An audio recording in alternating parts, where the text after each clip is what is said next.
بسم الله الرحمن الرحیم. الحمد لله رب العالمین و صلی الله علی محمد و آله الطاهرین. اللهم صل علی محمد و لعنت الله علی اعدائهم اجمعین من الان الی قیام یوم الدین. خب درباره انسان توضیح دادیم که انسان آفریده شده برای خلافت الهی. لیاقت انسان خلافت الهی است و در آموزه های دینی ما فرمودند که خودتون رو به کمتر از خدا ندید، بدنتون هم به کمتر از بهشت ندید. شما در مورد کسانی که عشق الهی دارند مثل شهدا در قرآن نگاه بکنید چقدر زیبا مقام اینها رو تشریح میکنن. ولا تحسبن الذین قتلوا فی سبیل الله امواتا بل احیاء عند ربهم یرزقون. خیلی مقام بلنده، یعنی اونها که در راه خدا کشته شدن مرده تلقی نکنید، اونها زنده اند اما بهشت رو نمیگه، میفرماید عند ربهم، یعنی پیش خود خدا. پیش خود خدا برای کسی که بفهمه خدا کیه و چیه خیلی شورانگیزه. پیش خود خدا عند ربهم، پیش مربیشونن، پیش مربیشون هستن، یرزقون، اونجا رزق میخورن. بهش پایین پای شهداست. ما خیلی ساده میگیم فلانی شهید شد، اما شهید شد میدونید کجا میره این؟ کجا رفته این مقام؟ یکی از عرفا میفرمودن که من خودم تمام این عرفان رو خوندم، اسفار و فصوص و کتاب‌های عرفانی رو چقدر سالها زحمت کشیدم. وقتی پسرم شهید شد یه شب پسرم رو خواب دیدم، بهش گفتم بابا جون کجایید شما؟ گفت بابا ما پیش خود خداییم. همین یک کلمه. میگفت این همه من عرفان خوندم به اندازه یک کلمه پسرم به من حال نداد، فهم نداد. گفت پیش خود خداییم بابا، ما پیش خود خدا. انسان آفریده شده برای پیش خود خدا، برای اینکه با خدا باشه، پیش خود خدا باشه، خلیفه خدا باشه. لذا شما آیاتی که در قرآن در مورد بهشتی‌ها هستش می‌بینید که تمامش مقام خلیفت اللهی رو توش داره. لهم فیها ما یشاءون، هر چی میخوان. فیها ما تشتهی الانفس و تلذ الاعین، هر چی که دلشون میخواد و لذت میبرن. ما یدعون، هر چی که درخواست دارن. ببین اصلا این شبیه خداست. این دیگه هیچ، هر چی که تصور بکنید اونجا هست. اونم برای ابدیت، جاودانگی، انتها نداره. این خیلی مهمه. حالا میخوام امروز راجع به داستان خلقت صحبت بکنیم. خب نمودار رو نگاه بکنید. ما در بالا الله رو داریم. الله رو با هم تمرین کنیم اول که این چیه، بعد بریم سراغ سایر بحث نظام خلقت. ببینید ما در هستی، نظام هستی که هستش، انواع و اقسام وجود و هستی رو داریم. الله یعنی هستی جاری در کل شیء. الله یعنی هستی جاری در همه اشیا. حالا این چجوریه؟ ببینید با هم تمرین کنیم. این انگشتر من شما الان میبینید. ارتباطتون با این انگشتر چیه الان شما؟ از طریق چیه؟ چشم. من چی؟ هم لامسه هم بینایی. درسته؟ الان شما میبینیدش یا نه؟ نمیبینید. خب حالا نکنید دوباره نگاش کنید. این همونه که قبلا دیدید؟ آره یا نه؟ همونه دیگه. اون چه که به شما میگه که این همونه که من قبلا دیدم دیگه حس نیست. حس شما اینو نمیگه به شما. یه قوه دیگه ای شما دارید که نوع دیگری از وجود رو تشخیص میده. بهش میگن قوه خیال. قوه خیال ماده رو حذف میکنه، شکل و اندازه رو حفظ میکنه. مثل الان شما از در اردوگاه برید بیرون با ماشیناتون، بلدید برید خونه هاتون. اون چه که باعث میشه شما به خونتون برسید یه قوه هست به نام قوه خیال، یعنی تصویری که از جاده و خونتون دارید و جهات خونه تا در خونه میتونید برید. اون که تشخیص میده این کسی که بیرون اردو هستش تو اتاق من همسرمه، بچه ها من، اینا، اون مال قوه چیه؟ خیاله. دیگه شما با حس نمیگید اینو. خیال یعنی شما ماده ای رو حذف میکنید، شکلی رو، صورتی رو، مادهش رو حذف میکنید ولی شکل و اندازش رو دارید. این قوه رو بهش میگن قوه خیال. چیزی هم که درک میکنید یک نوع هستیه، یک نوع وجوده که منشأ اثره، چون علامت هستی این هستش که اثر داشته باشه. از کجا میفهمید یه چیزی هست؟ از کجا میفهمید یه چیزی هست؟ از اینکه اثر داره، آثار داره، هست، وجود داره. برای شما یک وجود خیالی که قوی تر از وجود حسی هم هست در خودتون دارید و مهمتر هم هست. شما الان آدرس های خونه‌تون رو یادتون بره، شکل های همسرتون، پدرتون، مادرتون یادتون بره. ببین چه فاجعه اتفاق میفته. این دیگه زندگی نمیشه کرد. اینو به برکت یه قوه ما داریم به نام قوه چی؟ خیال. پس ما الان دو نوع وجود رو شناسایی کردیم. یه وجود چی؟ مادی، یه وجود چی؟ خیال. خیالی ها قوی تر هستن. قوی تر هستن برای اینکه اگر نباشه سیستم زندگی ما کاملا از بین میره. یعنی شما از سر سالن میخوای بری ندونی این همسرت، این بچت، اتاقت شماره چنده، ندونی خونت کجاست. اینا که داری تو الان با خودت داری، اینا آدرسی که داری، نشانی که داری، این همه با قوه خیاله. پس ما ماده رو نداریم ولی صورتش رو داریم، ازش استفاده میکنیم. درست شد؟ حالا اینجا دقت کنید. این قرآنه. من قرآن رو میبوسم و میذارم روی قلبم. شما از این چی فهمیدید؟ محبت، احترام، تقدس. درسته؟ یا میدید بچه‌تون رو میبوسید، همسرتون رو میبوسید. این چیه؟ عشق، علاقه است، مودته.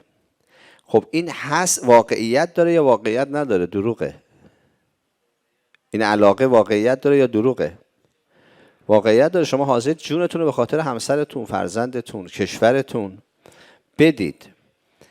این یک نوع وجوده، اما وجودش نه مادیه نه خیالیه، چون شکل صورت اول از این نداره، اصلا حجم نداره، ولی واقعیه. کشور، عشق به کشور، عشق به همسر، عشق به پدر، عشق به مادر، عزت، ذلت، افتخار، حسای اینجوری، کینه، محبت، عشق. این بخش رو بهش میگن وجودهای وهمی. وجودهای چی؟ وهم یعنی موجودی که شکل و صورت و اندازه نداره، جزئیه ولی وابسته به شخصه. یعنی عشق شما به همسرتون، اون علاقه که شما دارید به بچه‌تون و همسرتون کسی دیگه نداره، مال شماست این علاقه، ولی واقعیه. شما برای همسر و فرزند کسی دیگه حاضر نیستی جون خودتو بدی، شاید، ولی برای همسر و فرزند خودت جون خودت هم چیه؟ حاضری بدی. برای کشورت، برای یک کشور دیگه این کارو نمی‌کنی، ولی برای کشور خودت این کارو می‌کنی. پس اینا خیلی قوی هستن. بخش سوم وجودهای وهمیه که خیلی قوی تر از وجودهای چی هستن؟ وجودهای خیالی هستن. وجودن اما ماده دیگه نداره، صورت هم نداره، ولی جزئی است، شخصی است، اما خیلی قدرت داره. آرزوها، کینه ها، افتخارات، آرمان ها، اینا که تو وجود ما هستن با خاطر اینا زندگی داریم. امورات دنیا بر اساس امورات وهمی داره اداره میشه. شما امورات وهمی رو بردارید، زندگی کاملا نابود میشه. عشقای زمینی رو بردارید، شوهری، فرزندی، بچه‌ای، مادری، خاله، عمه، عمو، کشور، اینو از یه نفر بگیر، هیچی دیگه نداره برای زندگی. پس امورات وهمی امورات حقیقی هستند، وجودات حقیقی هستند که جزئی هستند، شکل و صورت هم ندارن، ماده هم ندارن. اینا بهش امورات وهمی فوق العاده زیبا و دوست داشتنیه. انسان وقتی میره سراغ پول، سراغ امورات خیالی هم حتی میره، به عشق امورات وهمی میره. به عشق امورات میگه من برم ازدواج کنم، یه عشق تشکیل بدم. بعد میگیم خب حالا الان رفتی این خانم رو دیدی، این آقا رو دید، با هم میخواید ازدواج بکنید، زندگی تو میخوای بذاری روی این فرد، میارزه؟ میگه آره میارزه. میگیم الان این که میگی میارزه نشونم بده بیرون ببینم چند متره چند کیلوه. میگه بابا این وجود داره. میگیم خب اگه وجود داره و تو حاضر جون تو به خاطرش بدی، پدر مادر تو قال میذاری به خاطرش، اموال تو حاضری بهش بدی، اموال پوله، شوخی نیست، ماده است، پول تو حاضری بدی به این، بیا این همش مال تو، جون تو حاضری براش بدی، کو الان ما به ازای خارج میگه این تو قلب من هست، این امر واقعی هست، من عاشق اینم، دوستش دارم، این بچمه، خونمو میفروشم، ماشینمو میفروشم، قرض میگیرم، زندان براش میرم تا این بچم سرطانش خوب بشه. واقعیه، حقیقت داره، ولی جنسش جنس مادی نیست. پس ما الان چند تا نوع وجود شناسایی کردیم؟ چند نوع وجود؟ 3 نوع. وجودای چی؟ مادی، خیالی، وهمی. یه وجود داریم شریفتر، قویتر، مؤثرتر و مقدستره. بهش میگن وجودای عقلی و علمی. اونو که شما اساتید تو وجودتون هستش. شما زحمت کشید، دانشگاه رفتید، چی به دست آوردید الان؟ فرق شما با ارشدا، لیسانسا چیه؟ چرا به شما میگن استاد؟ شما شریفتر، بزرگتر، مقامتون بالاتره. مگه چیزی به وزن و حجم شما اضافه شده؟ چیزی اضافه شده به وزن و حجم شما؟ به قیافه شما نه. پس شما چی دارید که از اونا مهمتره و قابل ستایش تره؟ شما یک وجود عقلی دارید، بهش میگن علم. فرقش چیه با وجود وهمی؟ در وجود وهمی جزئی وجود داره، پای فرد وسطه. در وجود عقلی اون چیزی که شما دارید قابل صدق بر افراد بیشماره. خیلی میتونن مهندس شن، خیلی میتونن دکتر شن، فرمول همه میتونن یاد بگیرن. ولی شما به دانش رسیدید. این دانش منشأ اثر، باش دوربین ساختیم، باش برق میسازیم، باش ساعت میسازیم، باهاش تصرف در طبیعت میکنیم، تلفن همراه میسازیم، اتومبیل میسازیم، موشک میسازیم، سفینه فضایی میسازیم، هواپیما میسازیم، باهاش پتروشیمی داریم، نفت داریم. پس این کجاست؟ این وجوده که انقدر مؤثره، داره دنیا رو آباد میکنه، کجاه؟ به نشونم بدیدش، بهم بگید آها مثلا اینجاست. نه، یه وجود عقلی است، حقیقت داره، منشأ اثر هم هست. کاری که من به عنوان استاد میتونم بکنم شاگردم نمیتونه انجام بده، نداره اونو. من دارم، میتونم اختراع کنم، اکتشاف بکنم. بهش میگم وجود چی؟ وجود عقلی. یعنی دانشگاه این هستش که به دانشجویی که دیپلم است یه وجود عقلی میده در سطح لیسانس، بعد یه وجود عقلی بالاتر میده در سطح ارشد، یه وجود بالاتر میده در حد چی؟ دکترا و بالاتر. این هر چی میره داره به سعی وجودی این دانشمند و این انسان اضافه میشه. این انسان قدرتمندتر داره میشه. این انسان داره سعی وجودی پیدا میکنه، میتونه اختراعات، اکتشافات بیشتری بکنه. این دیگه از کار هر کسی نیست. این فقط کار دانشمنده که میتونه انقدر مؤثر باشه، انقدر جهان رو تغییر بده. به برکت اینا ما نشستیم داریم زندگی میکنیم. این سالن رو دانش ساخته، این میکروفون رو دانش ساخته، این نور رو دانش ساخته، این صندلی ها، این سالن، این پارک، این ویلا دانش منشأ است. اتومبیلامون دانش ساخته. ولی این دانش رو کجا؟ یه جا به ما نشونم به اون بدید، یه جا بگید که اینها این دانشه. دانش توی وجود افراده. بله ما میتونیم اون دانش رو بعدا توضیح میدم، میتونیم اون دانش رو در مقام تنزلی بیاریمش، تبدیلش بکنیم به محتوای مکتوب. اما این دانش نیست. این کتابی است که دانش من روش شکل گرفته. دانش تو کجاه استاده؟ بله در عقل استاده، در وجود با استاد یکی شده این دانش. خدا رحمت کنه شیخ جعفر آقای کاشف الغطا گفت اگه همه فقه شیعه رو بریزن تو آب ببره، من دوباره از نو فقه رو بنویسم. دانشمند یعنی این، اگه همه کتاباشو از بین ببرن، این از اول اون دانش رو تدوین میکنه مجدد. خودش دانش تولید میکنه مجدد، دانش میآفرینه. پس چند تا دانش داریم، چند تا چیز داریم ما اینجا وجود؟ 4. یه وجود داریم بهش میگن وجود فوق عقلی. وجود فوق عقلی اگه بخوایم بفهمیم باید با هستی شناسیمون بفهمیم. الان فعلا ما 4 تا هستی شناختیم، 4 تا وجود رو شناختیم. هستی یعنی همون وجود که نقیض چیه؟ نقیض نیستی و عدمه. هستی به محضی که شما میگید هستی مثل آبه. شما وقتی میگید آب چی میاد تو ذهنتون از نظر شیمیایی؟ چی؟ H2O ها؟ ما یه آبی نداریم که توش اکسیژن و هیدروژنه، بلکه ترکیب هیدروژن و اکسیژن خودش میشه آب. توجه فرمودید؟ اون میشه آب، این ترکیب هیدروژن و اکسیژنه. نه که ما یه چیزی داریم به اسم آب، بعد میگه خب توی این آب هیدروژن و اکسیژن وجود داره. نه، آب یه چیزی نیست، هیدروژن و اکسیژن یه چیز دیگه. همون H2O میشه چی؟ خود همون H2O میشه آب. هستی وقتی میگید هستی، به محض اینکه میگید هستی، ذاتش یعنی بی‌نهایت. شما اساسا در هستی نمیتونید محدودیت داشته باشید. ما هستی محدود نداریم اصلا. هستی محدود هرچی هست نامحدوده. الان شما نگاه کنید، این دستمال کاغذی هستیه دیگه، وجود داره دیگه. بعد که تموم میشه اینجا چیه وسطش؟ هستی یا عدمه؟ عدم نداریم ما. عدم یعنی نیستی. نیستی وجود نداره دیگه. نیستی و عدم وجود داشته باشه پس چیه؟ پس هست.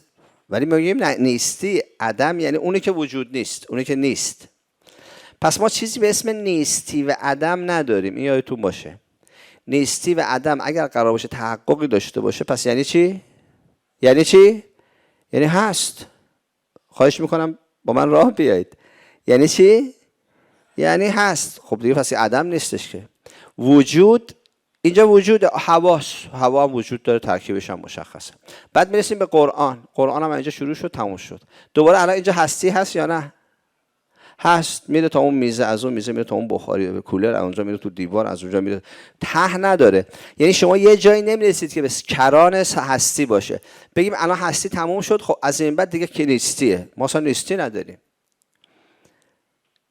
نیستی وجود نداره که ما بگیم خب حالا دیگه الان از یه سفینه فضایی سوار شدیم 1 میلیارد برابر بالاتر از سرعت نور، رفتیم رسیدیم به ته هستی، ته کهکشان ها. اون بعد از اون بعد دیگه نیستیه. اصلا هم چیزی امکان محاله ته داشته باشه. تهی نداره، آخر نداره، بلا آخره. شما اگه بگی این تموم شد، خب میگه خب حالا بعدش چی؟ بعدش هست یا نیست؟ اگه بگیم بعدش عدمه، خب اصلا چیزی عدم ما نداریم اصلا. اگه بگیم بعدش هست، خب هست ادامه داره، پس هستی ادامه داره. شما برای وجود نمیتونید با عدم محدود کنید وجود. وجود محال هست با چیزی به اسم عدم محدود بشه. یه آقا تموم شد، حالا از اینجا به بعد دیگه عدمه. اینو دیگه همه قابل فهمه، همه اینو میدونن، قابل فهمه. خب پس اولین ذاتی وجود چیه؟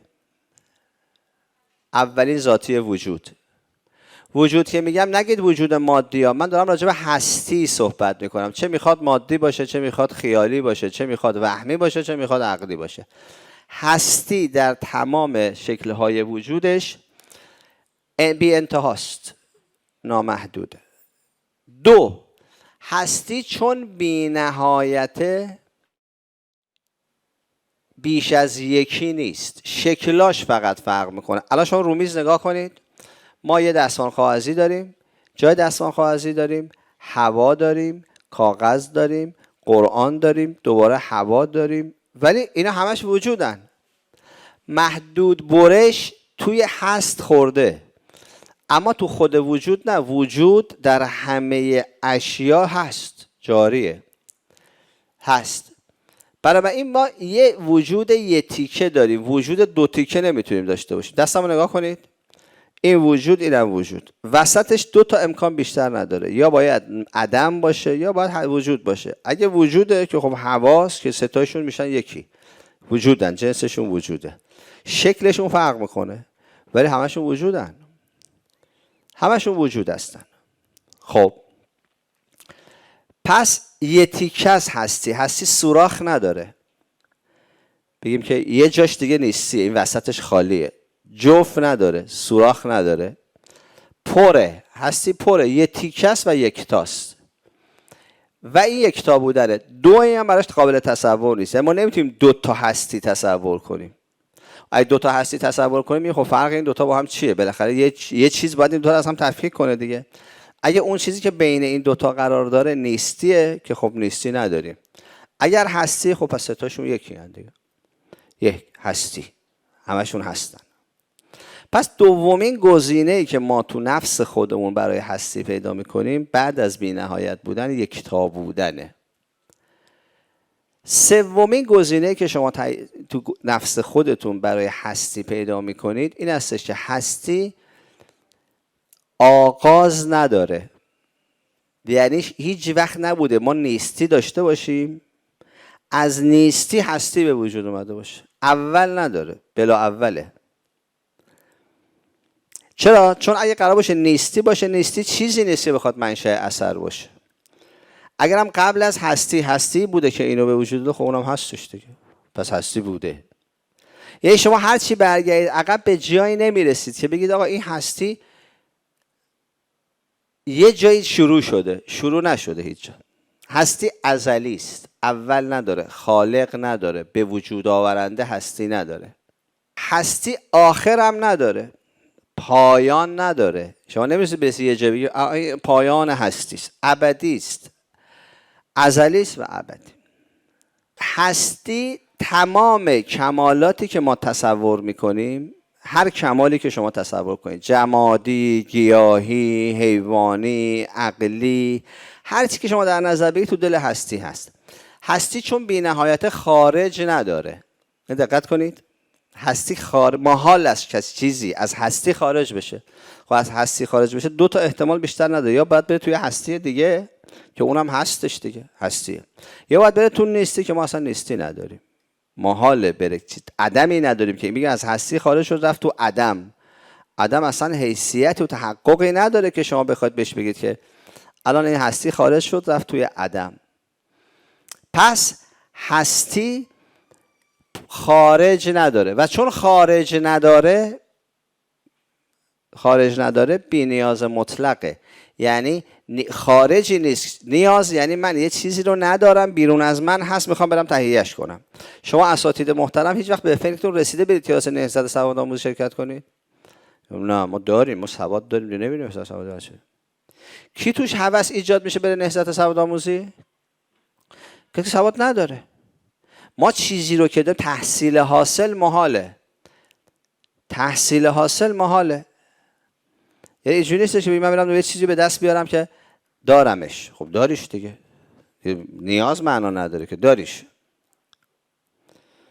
پس هستی بی نیاز مطلقه. خب این درک از هستی که الان ما با هم تمرین کردیم، این درک از هستی بی نهایته، هستی یکتاست، هستی اول نداره، هستی آخر نداره، هستی خارج نداره، هستی نیاز نداره. اینو که درک کردیم، به این درک از هستی در نفس اصطلاحا میگن الله تبارک و تعالی. این بهش میگن الله. ما از آیه قرآن در نیاوردیم، ما الله از خودمون در آوردیم. الان درک ما از الله یعنی این هستی مطلق بی نهایتی که همه جا هست، بی نهایت، یکتاست، دور امکان نداره داشته باشه، 3 آغاز نداره، 4 پایان نداره، خارج نداره و نیازی هم نداره، خلأ نداره، جوف نداره، سوراخ نداره. اینش میگن الله. نه احتیاج هستش که از قرآن بخونیم، نه احتیاج هست روایت رو از نفس خودمون در آوردیم. این من عرف نفسه فقط عرف ربه که تمریناش همینه. از خود تمرین میکنیم، تعقل میکنیم، تفکر میکنیم و میرسیم به یه موجودی به نام الله تبارک و تعالی. خب حالا الان با هم یه تمرین دیگه بکنیم. این که الان با هم تمرین کردیم شما رو یاد چی میندازه؟ خاطره تو ذهن شما با این تمرین ایجاد میشه یا نمیشه؟ یه ذره فکر کنید. همتون هم دارید این خاطره رو. آشنا نبود براتون این که با هم تمرین کردیم؟ همه‌شو که خودتون میدونستید، چیزی من اضافه نکردم به شما. من تدریسی نکردم، تعلیم ندادم شما رو چیزی. الان فقط شما رو به همه چیزایی که خودتون میدونستید رو یادآوری کردم بهتون. همه اون چیزی که الان من گفتم همتون رو میفهمیدید و فهمیدید و تو وجودتون هم هست. به یادتون آوردم. اما این شما رو یاد چی میندازه؟ یه چیزی که هر روز هم باهاش سر کار دارید، هر روز هم میگیدش. سوره توحید. بسم الله الرحمن الرحیم. قل بگو. هو اون بالا هست. هو یعنی اونی که تو سرگشتشی، اونی که عاشقشی، اون بی‌نهایتی که میخوایش چیه الان؟ اون که سرگشتشی میگی من اله منه، دوستش دارم، فقط من میدونم یه چیزی دوست دارم، بی‌نهایت، علم بی‌نهایت، قدرت بی‌نهایت، لذت بی‌نهایت، هستی بی‌نهایت. این چیه؟ پس ما قبل از الله تو اسما یادتون باشه یه هو داریم. هو یعنی او. هو رو کی به کار میبرن در مورد الله؟ کی به کار میبرن؟ اون موقع که تو فقط میگی من او رو میخوام، عاشق او هستم، نمیدونم چیه ولی اونه. این امام میگه رئیس جمهور آمریکا عاشق خداست، عاشق هوه. عاشق الله نمیتونه باشه چون الله مشخصه. وقتی که اون هو تشخص پیدا میکنه با اسما و صفاتش خودشو نشون میده، اسما و صفات بی نهایت، بهش میگن اصطلاحاً چی؟ الله. الله اون هویی است که تشخص داره برای ما، یعنی میفهمیمش کیه، میفهمیم که اینه اللهه. خب الله یا هستی بی نهایت یعنی در همه جا هست، هستی جاری در کل اشیا رو بهش میگن الله. پس الله برخلاف اونچه که عرف میفهمه یه موجودی اونور کهکشان ها نیست. بگیم ما یه خدا داریم، این مخلوق الان کره زمین و کهکشان ها و کیهان ها مخلوقاتش هستن. الله اونور یه کسی داریم اسمش اللهه. این که یه تعبیر خیلی غلط و عامیانه است. به قول امام صادق فرمود بیشتر مردم کسی رو به عنوان الله قبول دارن که مخلوق خودشونه و به خودشون برمیگرده. اون الله های مخلوقه، خودم خلقش کردم.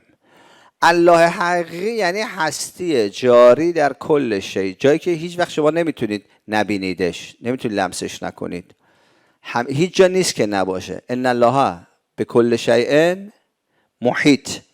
کل شی شما چی در نظر میگیرید؟ یه اتم، یه الکترون، یه نوترون، یه پروتون. اونجا الله هست، احاطه داره. برو پایینتر تا کوارکا برو، از اون بشکاف برو 100 تا پله پایینتر، الله اونجا هست. به کل شیء محیط یعنی همه جا هست، همه جا الله هست. لذا علی علیه السلام فرمود داخل فی الاشیا. گفتن خدا چیه؟ فرمود داخل فی الاشیا، خدا داخل همه اشیا هست. اما لا بالممازجه، قاطی نمیشه. مثل که الان من یه قند رو بردارم بندازم تو چایی هم بزنم، بگیم خب دیگه قند نیست، الله رفت تو چایی. میگه خدا داخل همه چی هست ولی ممزوج نمیشه با چیزی. و خارج عنها، خارج از همه اشیاست. نمیتونی بگی این اللهه، این چوب اللهه، نمیتونی بگی. خارج عنها لا بالمزایله، فاصله باش نمیگیره. یعنی نمیتونی بگیم اینجا کره زمین و کهکشان راه شیری و منظومه و فلان و اینا، اون ور 7 آسمون یه شخصی هست اسمش الله اونجا نشسته. اصلا غلطه. یعنی خدا رو محدود کردی. خدا هستی بی نهایت، همه جا حضور داره، یکسان هم حضور داره. خب حالا اگه بخوایم مثال بزنیم چجوری مثال میزنیم؟ مثل بدن. شما الان داخل بدناتونید یا بیرون بدناتونید؟ نفس بیرون بدنه یا توی بدنه؟ هیچ کدوم. اگه توی بدنه خب الان من دستمو میبرم، یعنی بخشی از من کم شده. الان دستم، 2 تا دستم قد 2 تا پاهم قد چشامم در میارن. چیزی از من کم میشه؟ من کم نمیشه. من یه من واحدم، هیچی ازم کم نمیشه. یعنی آها اینو بریدم یه بخشی از من کنده شد. نه، نفس توی بدن نیست که شما وقتی ببریش بگیم مثلا یه پنجم من این کم شده، این یعنی یه آدم نصف است. نه، یه آدم حقیقی کامله. 4 دست و پاشم بریدی، گوشاشم بریدی، چششم در بردی و کامله. بیرون بدن نه. اگه بیرون بدن باشه ما باید نگاهمون به بدنمون چجوری باشه؟ مثل نگاهمون الان به این میز باشه، چون بیرون از میزیم دیگه. درسته؟ من بیرون از شما هستم، شما من یه جور دیگه میبینید، بیرون از خودتون میبینید. اگه من بیرون از بدنم پس باید بدنمو یه جور دیگه نگاه کنم، بالا یه جور احاطه داشته باشم بهش. اینم نیستش. یه رابطه سومی وجود داره، همیشه لازم نیست ظرف و مظروفی باشه، چون یه طرفش یه موجود غیر مادیه. مثل رابطه شما با علمتون، با خیالاتتون، با موهوماتتون. اینا رابطه ای است که شما تو و بیرونی نداریم. خب یه نوع رابطه وجود بهش میگن تعلق. این تعلقه، یه تعلق وجود داره، این متعلق به اوست، اما نه بیرونشه نه توشه، نه بیرونه نه تو.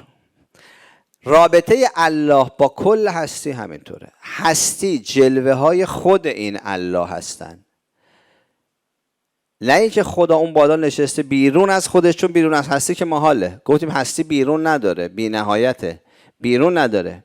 این تصور عوامانه که خدا یه جا نشسته بعد یه موجوداتی رو بیرون از خودش خلق میکنه، میگه اینا مخلوقات من هستن، اصلا معنا نداره.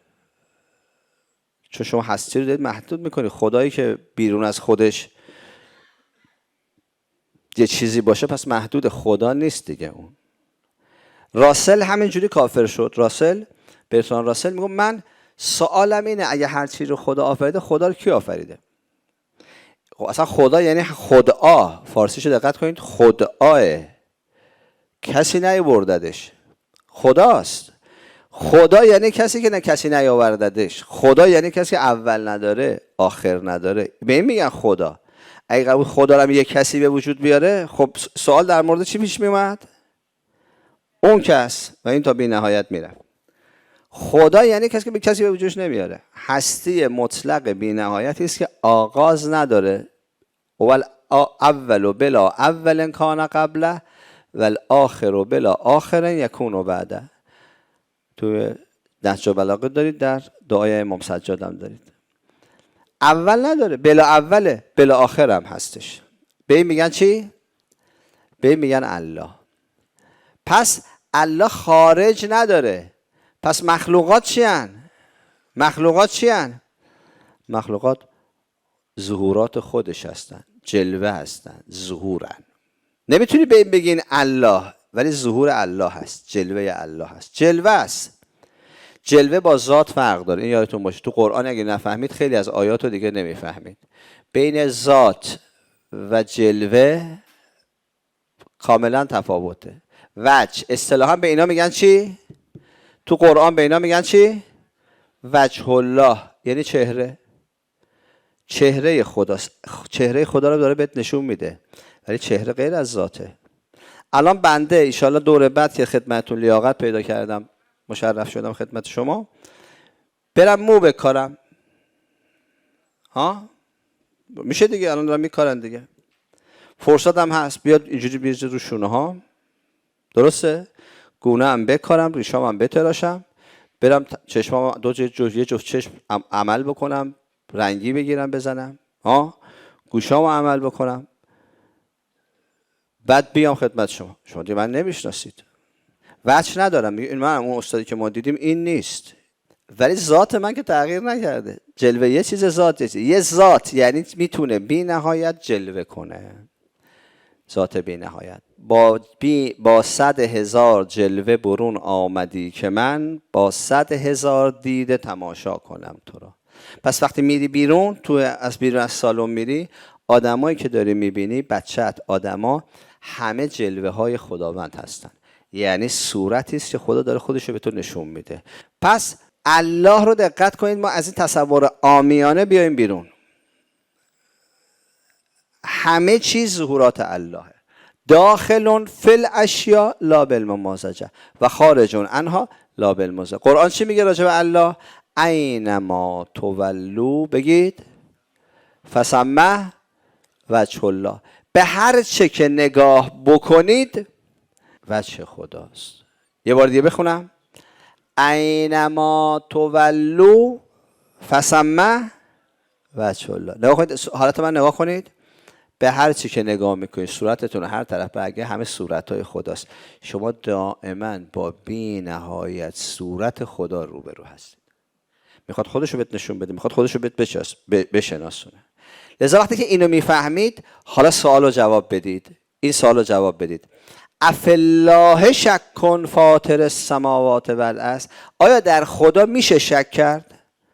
اگه در خدا شک کرد، اون خدا قلابیه. الله با این چیزی که امروز من و شما از نفس خودمون استخراج کردیم قابل شک نیست. ما خودمونم مظهر اون هستیم، قائم به او هستیم. همه موجوداتی که داریم میبینیم هیچ کدوم خودمون رو به وجود نیاوردیم، همه رو یه نفر به وجود، جلوه های یه نفر هستن، قابل شک. اگه تو الله یک کسی شک کرد یعنی اون اللهی که این داره تصور میکنه دروغه، قلابیه. تو الله های قلابی رو میشه شک کرد، بدت بیاد ازش، دشمنش بداری، قهر کنی باهاش، انکارش بکنی، اونا اشکالی نداره چون واقعیت ندارن. ولی تو الله حقیقی امکان شک وجود نداره. دقت کنید، تو الله حقیقی امکان تردید بود. محال کسی بتونه تو الله تردید بکنه، چه برسه انکارش بکنه. قابل شک نیست الله. افالله شک کن فاطر السماوات و الارض. لذا علی علیه السلام فرمود لم اعبد ربا لم اره، من هیچ وقت پروردگاری که نمیبینمش تسلیمش نمیشم. من کسی رو عبادت میکنم که همیشه دارم میبینمش، همیشه دارم میبینمش، اونم همیشه داره منو میبینه. و حتی اگه من میبینمش با چشم او دارم او رو میبینم. من به چشم یار بینم یار را. من چشمم مال اونه. اگه دارم الان میفهمم، با فهم او دارم میفهمم. من قائم به او هستم. در همه ابعاد وجودیم قائم به او هستم. ان الله یحول بین المرء و قلبه. از من به خود من نزدیک تره. پس رابطه، تمرین کنیم با هم. شما الان حرم حضرت رضا رو تصور کنید، داریدش دیگه؟ آره، همونجا نگرش دارید. حرم حضرت رضا رو تصور کنید. حالا ولش کنید بریم حرم امام حسین. حرم امام حسین رو دارید؟ گنبد امام حسین رو دارید؟ آره، رها کنید برید گنبد پیغمبر. خب حرم امام رضا و گنبد امام حسین کجا رفتن؟ وجود داشتن، وجود خیالی، حقیقت هم دارن. کجا رفتن؟ هلاک شد تو خود شما، فانی شد تو خود شما. هست الان به شما بگم حرم امام رضا که تصور کرد به یاد بیارید، دوباره به یاد میاریم، زنده است ولی تو شما فانیه. هر وقت بخواید درش میاد، هر وقت هم بخواید کاری باش ندارید، ولی تو شما هست. رابطه ما با الله مثل رابطه وجود ذهنی ما با ماه. شما تا وقتی که به حرم امام رضا فکر میکنید بهش حیات میدید، همینجوری نگرش میدارید، حیات داره، بزرگش میکنی، کوچیکش میکنی، رنگیش میکنی. ما دائما در حال دریافت فیض و وجود از حق تعالی هستیم، بی نهایت. یعنی خداوند یکی از اسمای خدا چیه؟ توی جاش هم میخونیم یا دائم. دائم یعنی فیضش و توجهش دائمیه. خدا مکانیکی خلق نمیکنه. مکانیکی خلق کردن یعنی چی؟ مثل مخترع ها، یه ماشین خلق میکنه، خواه یا بنا، یه خونه میسازه خودش میمیره، ولی خونه هست، ماشین هم هست. برای ماشین بدون مکانیک و ساختمون بدون بنا هست. ما نمیتونیم اینجوری. ما رابطمون با الله اینه که اگر نازی کند یارم فرو ریزند قالب ها. یه لحظه خدا توجهشو برداره تمام شد، همه چی نابود میشه. برای همین تو قرآن میگه ان یشاء یذهبکم، اگه خدا بخواد یه لحظه همتون رو برمیداره و یأتی به خلق جدید، یه گروه دیگر رو میاره، یه خلق جدید. ما دائما داریم فیض دریافت میکنیم. نفس ما آن به آن، وجود ما آن به ما داره به ما اعطا میشه. توجه کنید، داره به ما اعطا میشه. خدا اراده کنه دیگه هستی وجود نداره، فانی میشیم، برمیگردیم تو هستی. صورتمون که مهم نیست، صورت تموم میشه. صورت ها مهم نیستن. شما الان اینو بسوزونیدش میشه کربن، کربن رو یک کار دیگه بکنید، این میره تو هستی، این مهم نیست هستن. ولی وجود همیشه سر جاشه. وجود همیشه سر جاشه. پس وابستگی ما به خدا وقتی میگه مالک مدبر یعنی انقدر مالکته، مالک همه چیزته. حیاتت از رگ گردن به نزدیکتره، حتی از خودت هم به خودت بله نزدیکتره. از خودت به خودت نزدیکتر یعنی رابطه تو با وجود ذهنی چجوریه؟ تو از وجود ذهنیت به خود اون موجود نزدیکتری، هر کاری دلت بخواد میکنی باهاش. پس دقت کنیم، الله تخیلی و توهمی و عرفی رو یه موقع عمرمون رو پاش نذاریم ما باش نماز بخونیم، چون این به درد نمیخوره. با این نمیشه نماز خون، با این اللهه. وقتی میگه الله اکبر، حواست نشده کیو صدا میکنی.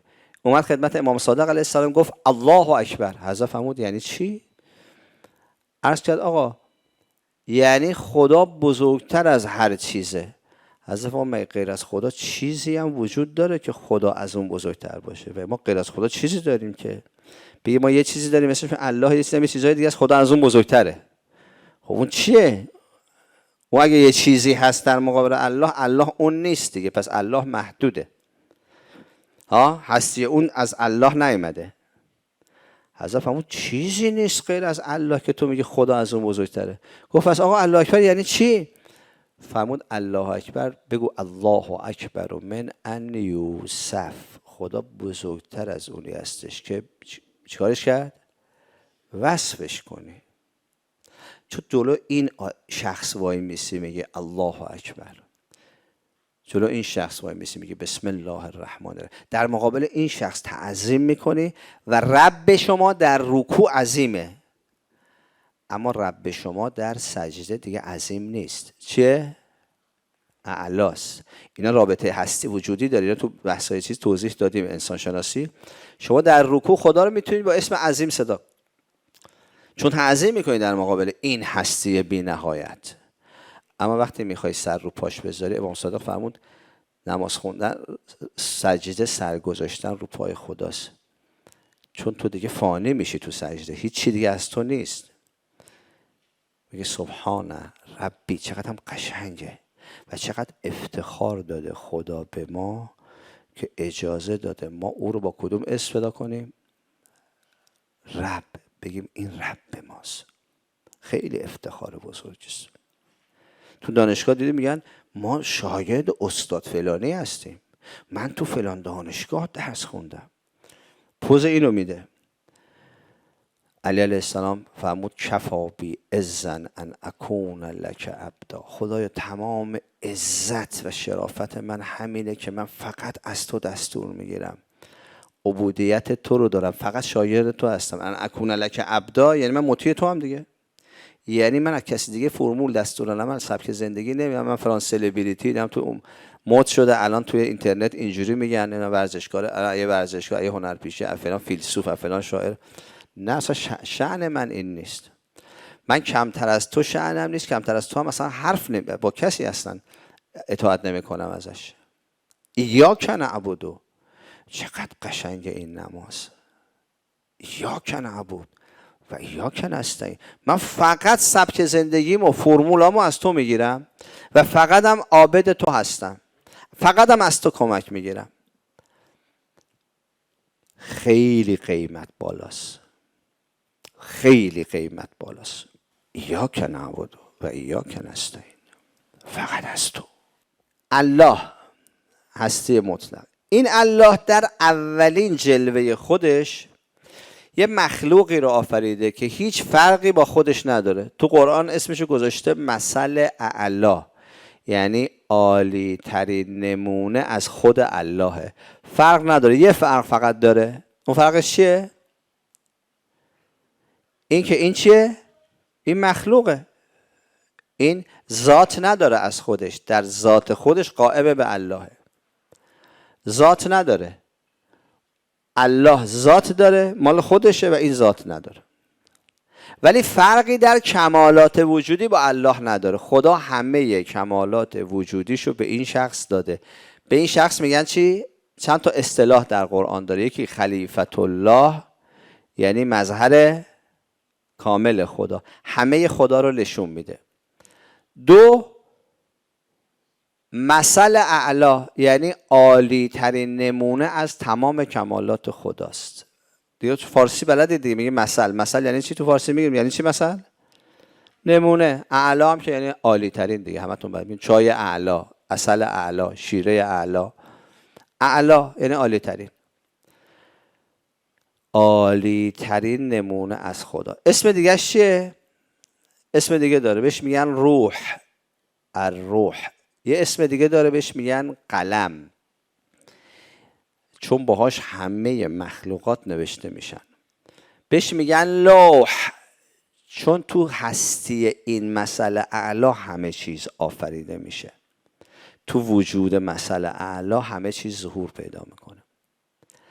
و از نظر شخصیتی بهش میگن نور محمد و آل محمد علیهم السلام. اللهم صل علی محمد و آل محمد.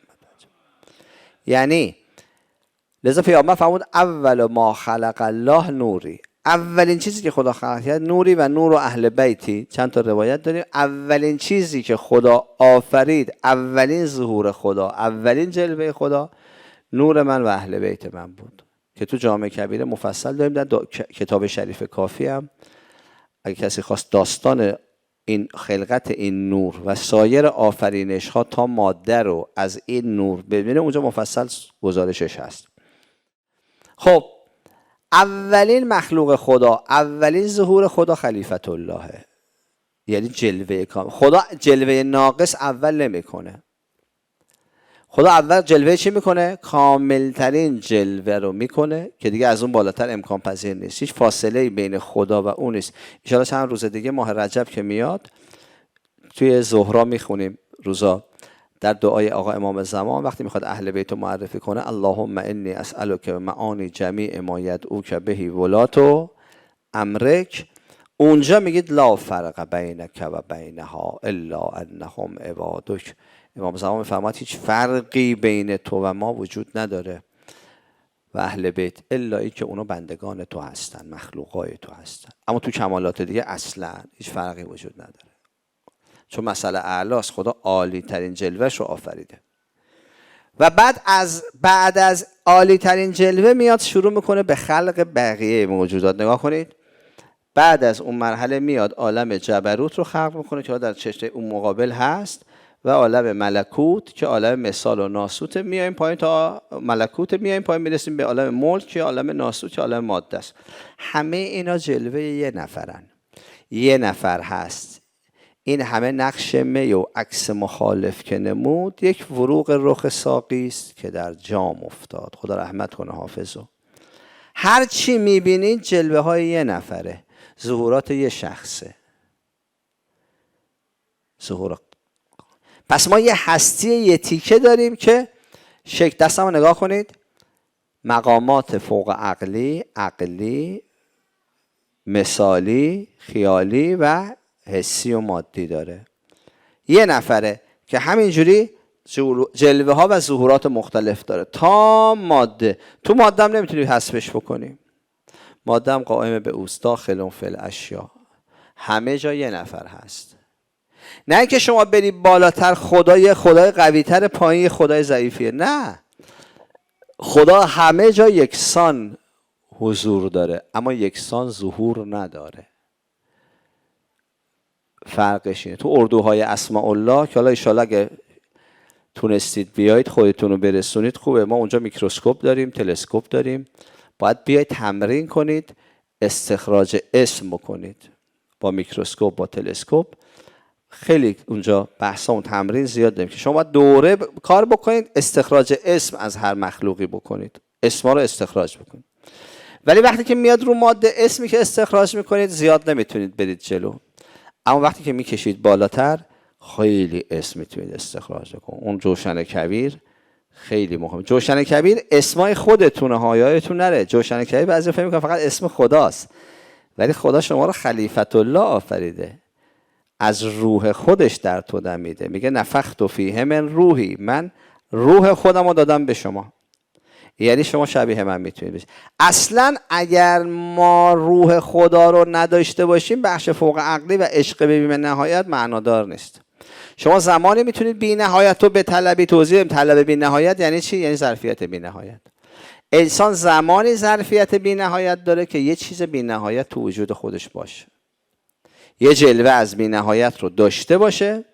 حالا الان این جلوه‌ای که داره میتونه بین عاشق بی نهایت بشه، بگه اشهد ان لا اله الا الله وحده لا شریک له. تنها هم هست، یگانه است، شریک هم نداره. اونجا میتونید این رو بگید. پس این داستان ظهور الله تا ماده رو اصطلاحا بهش میگن قوس نزول هستی. یه هستی نزول میکنه میاد تا ماده. حالا اینجا در عالم ناسوت یه اتفاق میفته، یه زن و مرد میان ازدواج میکنن، یه اشتراک اسپرم و تخمک میذارن. تو اشتراک اسپرم و تخمکشون در 4 ماهگی این یه قابلیت پیدا میکنه که اون مسئله اعلا یا روح تعلق بگیره به این صاحب مقامی میشه که این مقام به این موجود قابلیت خلیفت الله شدن رو میده. بی نهایت طلبی در وجود این موجود میاد، چون روح خدا میاد دمیده میشه درش دیگه. و نفخت فیه من روحی، اینو داره. حالا اگر تو اینجا وقتی که متولد میشه بتونه تحت تربیت خوب، ما الان در مؤسسمون دختر پسرها که میخوام بیان ازدواج کنن، از قبل از ازدواج میایم روی اسپرم تخمکاشون کار میکنیم، روی 5 تا صفت سلامت و زیبایی، هوش، عقل، اخلاق و معنویت. دوره داریم: غذا، تغذیه، دارو، ورزش، دروس معرفتی، دروس علمی. یه مجموعه است، یه بسته است. این باید بیاد این دوره رو بگذرونه این دختر پسر تا این رو اسپرم تخمکاش تاثیرگذاری کافی رو داشته باشه. آموزشش هم مال معصومینه. خب این بعد انتخاب همسر رو یاد میگیره، بعد از انتخاب نامزدی و عقد رو آموزش میبینه، بعد عروسی رو و انعقاد نطفه رو. برای انعقاد نطفه ما چند ماه جلوتر برنامه میدیم، اینا میان برنامه میگیرن تا زمانی که میخواد، چون انعقاد نطفه 50-60 تا قانون داره، شرایطش رو باید فراهم کنید تا این نطفه خوب بسته بشه. یعنی با ضریب امتحانی 55% مادر، 45% پدر دیگه. وقتی میخواد این نطفه بسته بشه باید نمره پدر مادر تو هر کدوم از این 5 تا 20 باشه یا نزدیک به 20 باشه. بنابراین این دوره هایی که میبینن میان این نمره رو هی میبرن نزدیک 20 میکنن.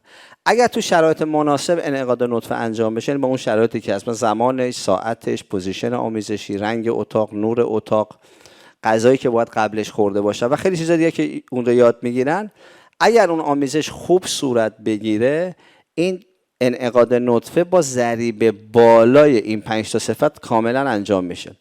بعد از انعقاد نطفه دوباره ما ماه اول یه سلسله مراقبت میدیم، ماه دوم، سوم تا نهم. داده های مرد تو 9 ماه میتونه چی باشه؟ مرد میتونه تو کل این 9 ماه نطفه رو ضعیف کنه یا قوی کنه. اینجوری نیست کارش امنا باشه بکشه کنار، نه، مرد کاملا میتونه داده داشته باشه تو کل 9 ماه. زن هم همینطور. تو بخشای حسی، خیالی، وهمی، عقلی و فوق عقلی زن باید طهارت کسب بکنه.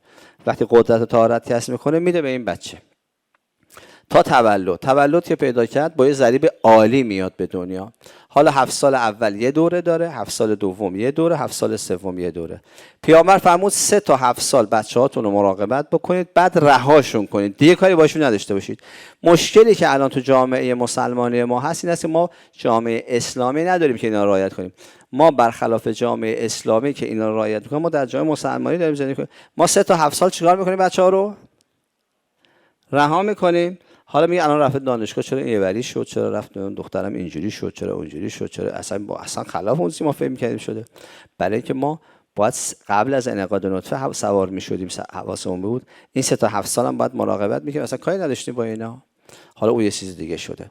لذا اگر یه دختر و پسری که اینجا ازدواج می‌کنن حواسشون باشه، بعد از دقت کنید بعد از تولد بره تحت ربوبیت الهی قرار بگیره، یعنی مربی بالا سرش باشه، این ظرفیت پیدا میکنه که در قوس هستی یا معاد بهش میگن بازگشت دیگه. بازگشت کی معنا پیدا میکنه؟ موقعی که رفتی انجام شده باشه. یه معنا میگم شما کی برمیگردید خونتون، سوال درسته، ولی میگم شما کی برمیگردید آمریکا، سوال درسته یا غلط؟ غلطه. ما اونجا نمیدیم که بخوایم برگردیم. معاد زمانی درسته که ما یه رفت و قبلا انجام داده شد، از یه جایی اومدیم حالا میخوایم برگردیم. متأسفانه تو آموزش‌های دینیمون این ضعف رو داریم. به بچه‌ها معاد رو یاد میدیم اما رفت رو یاد نمیدیم، مسیر اول رو یاد نمیدیم. ما اومدیم از خدا، حالا به خدا چیکار میکنیم؟ برمیگردیم. اگر کسی تحت ربوبیت خوب تو دنیا قرار بگیره، مسیر بازگشت رو تا خلیفت اللهی میتونه بره. اونجا که رسید اون نامه رو بهش میدن اگه درست مسیر رو طی کنه. و الحمدلله رب العالمین. صلی الله علی محمد و آله الطاهرین.